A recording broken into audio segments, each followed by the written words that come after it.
पुण्यात पुढच्या बातमीकडे सोलापुरात 3 सरपंचांसह 14 ग्रामपंचायत सदस्य अडचणीत आलेत। 3 सरपंच आणि 14 सदस्यांवर अपात्रतेची कारवाई करण्यात आलेली आहे। सोलापूर जिल्हाधिकाऱ्यांनी मोठा निर्णय या संदर्भात घेतलेला आहे। विविध कारणांमुळे सरपंच आणि सदस्य यांच्यावर हा कारवाईचा बडगा उगारण्यात आलाय। शासकीय जागेवर अतिक्रमण करणं, निवडणूक खर्च वेळेत सादर न करणं यासह अन्य काही कारणांसाठी जिल्हाधिकारी कुमार आशीर्वाद यांनी ही सगळी कारवाई केली आहे। 2021 ते 2022 या दरम्यान ग्रामपंचायत बाबतीत तक्रारी जिल्हा प्रशासनाकडे प्राप्त झालेल्या होत्या।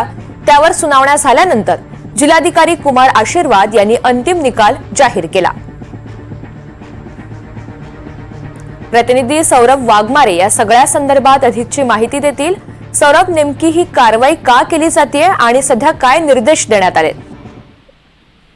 ऋतुजा, सोलापूर जिल्ह्यातील साधारणतः 17 ग्रामपंचायतीचे जे सरपंच आहे त्यांचे सदस्यत्व रद्द करण्यात आलेले आहे। जिल्हाधिकाऱ्यांनी ही कारवाई केलेली आहे। ग्रामपंचायत निवडणूक संपल्यानंतर ही वेळेत खर्च न देणे आणि अतिक्रमण करणे अशा ठपका जो आहे तो जिल्हाधिकारी कार्यालयाने ठेवण्यात आलेला आहे।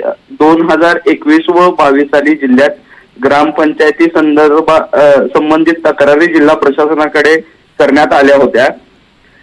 जिल्हाधिकारी कुमार आशीर्वाद यांनी निर्णय घेत हा निकाल दिला आहे। दक्षिण सोलापूर, बार्शी, करमाळा, माढा, सांगोला या तालुक्यातील ग्रामपंचायत सरपंच आणि ग्रामपंचायत सदस्यांना अपात्र केल्याचा समावेश आहे।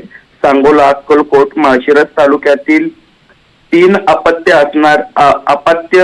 असणाऱ्या 3 सदस्यांचे सदस्यत्व पद जे आहे ते अपात्र करण्यात आलेले आहे।